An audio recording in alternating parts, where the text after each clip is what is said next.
Quem existe é o trabalho da gente, né? As pessoas não sabem quem somos nós, né? Isso eu acho muito gostoso, né? Olá, eu sou o Walter Nu, sou artista plástico, eu venho de uma família muito humilde, mas que tinha uma predisposição e uma disposição muito forte com a leitura, com a cultura, com a música.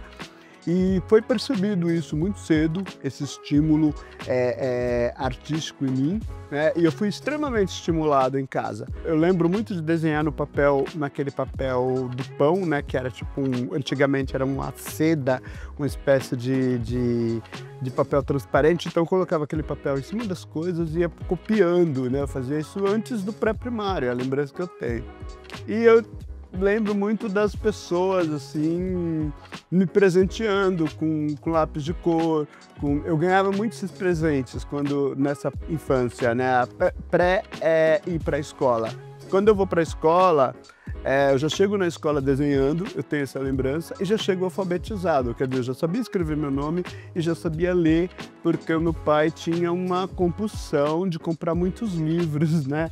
E eu olhava muitos desenhos desses livros, tinha aquelas enciclopédias Trópicos, que eram ilustradas com desenhos, e foi ali que eu comecei a observar, fazer desenho de observação, por volta de uns 6, 7 anos de idade. Aí fui fazer Senai, ali com 13 anos, e entrei em contato com desenhos técnicos, né, porque fui fazer projetos de marcenaria. Então tinha um desenho técnico e aí isso também abriu um outro horizonte, porque aí eu começo a entender o desenho como ciência.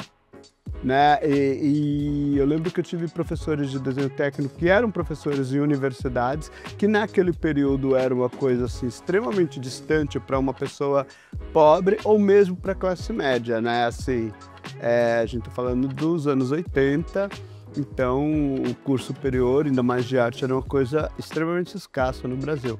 E aí esses professores do Senai, eles eram craques e eles também vão me estimular muito. Um professor fala para mim que eu deveria fazer o curso da Fundação das Artes de São Caetano, e que era um curso livre de artes visuais. Eu vou fazer esse curso. Tinha também, eu sou de São Bernardo, né? Sou de Santos, mas sou criado em São Bernardo. Então tinha ali a ASBA, que era a Associação São Bernardense de Belas Artes, e que tinha que pagar e tudo, mas eu comecei a frequentar como aluno bolsista, e porque as mulheres ricas da cidade que mantinham esse lugar de algum jeito iam com a minha cara, e porque eu fazia os desenhos também dos trabalhos de todo mundo. E aí eu frequentei muito isso, né? Foi quando eu comecei a ter minhas primeiras noções do que eu queria mesmo, que era fazer escultura, né?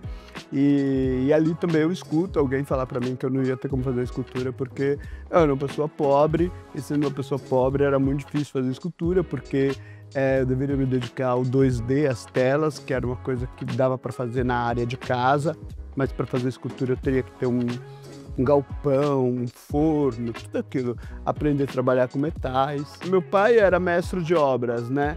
Então todas as coisas que ele trazia das obras ficavam em casa, iam voltando, né? Aquele monte de material. E eu tinha muito contato com o reaproveitamento de material. E ele tinha já essa política de não jogar nada fora. Os materiais de obra eram reaproveitados em casa, que iam servir para outras construções.